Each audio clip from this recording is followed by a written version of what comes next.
यह घटना मध्य प्रदेश के एक गांव की है। गांव के किनारे एक सूखी नदी बहती थी। कहते हैं उस नदी के पुल पर रात को एक औरत लालटेन लेकर चलती दिखती है, पर अगर कोई उसकी तरफ देख ले तो वो इंसान कुछ दिनों में गायब हो जाता है। गांव के लोग उसे लालटेन वाली औरत कहते हैं।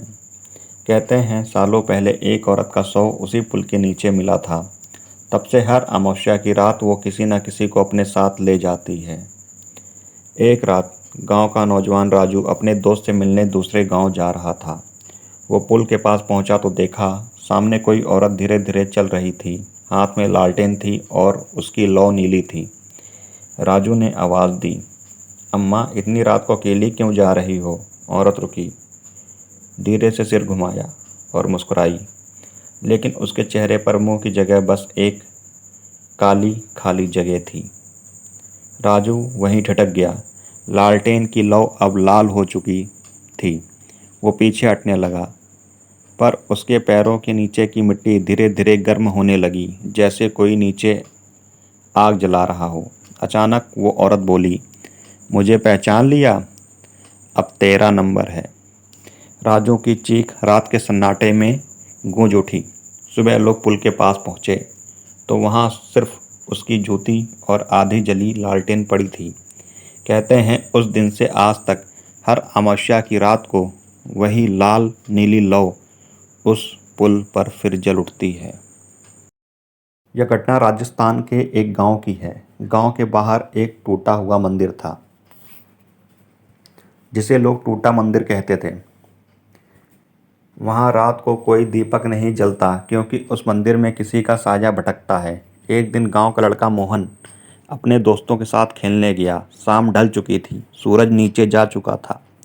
दोस्तों ने कहा चल अब लौट चलते हैं, पर मोहन ने हंसते हुए कहा, मैं मंदिर के पीछे देख के आता हूँ, सुना है वहाँ खजाना दबा है।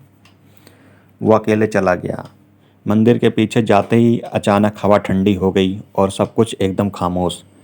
मोहन ने ज़मीन पर कुछ खुरचने की आवाज़ सुनी, जैसे कोई नाखून से मिट्टी खोद रहा हो। उसने टॉर्च जलाई। वहाँ एक काली परछाई बैठी थी, जो धीरे धीरे उसकी तरफ मुड़ने लगी। उसकी आंखें बिल्कुल सफ़ेद थीं, चेहरे पर कोई नक्श नहीं, बस खाली गड्ढे जैसे दो छेद। मोहन चीखते हुए भागा, पर मंदिर का रास्ता गायब हो चुका था। वो जितना दौड़ता उतना ही उसी जगह लौट आता। सुबह जब गांव वाले वहां पहुंचे तो मंदिर के पीछे की मिट्टी पर उसके पैरों के निशान गोल गोल घूमते हुए मिले, और बीच में एक बड़ा सा हाथ का निशान, जैसे किसी ने उसे पकड़कर नीचे खींच लिया हो। उस दिन से गांव वाले उस जगह को साये की धरती कहते हैं, जहां जाने वाला अपना साया वहीं छोड़ जाता है। यह घटना छत्तीसगढ़ के एक गांव की है। गांव के बीचों बीच एक बहुत पुराना कुआं था, जिसे लोग भूत वाला कुआं कहते थे। उस कुएं में सालों पहले एक औरत की मौत हुई थी और उसके बाद वहां से कभी भी पानी नहीं निकाला गया। एक रात गांव की औरत कमला को बहुत प्यास लगी। घर में पानी खत्म था तो उसने सोचा बस 2 कदम की दूरी पर कुआं है, वहां से पानी भर लाती हूँ। रात के करीब 1 बजा था। पूरा गांव सोया हुआ था और चारों तरफ सन्नाटा। कमला ने बाल्टी बांधी और रस्सी नीचे फेंकी। जैसे ही बाल्टी पानी में गिरी, नीचे से किसी औरत की आवाज़ आई, इतनी रात को पानी क्यों लेने आई है तू? कमला घबरा गई। उसने आसपास देखा, कोई नहीं था। वो जल्दी से रस्सी खींचने लगी, पर अब रस्सी भारी हो चुकी थी, जैसे किसी ने नीचे से पकड़ ली हो।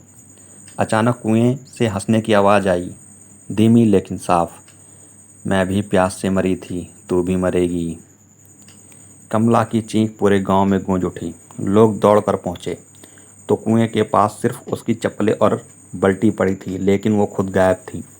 सुबह जब सूरज निकला तो कुएं के पानी में उसकी परछाई तैर रही थी, और अब कोई भी गांव वाला उस कुएं के पास नहीं जाता, खासकर रात के 1 बजे के बाद।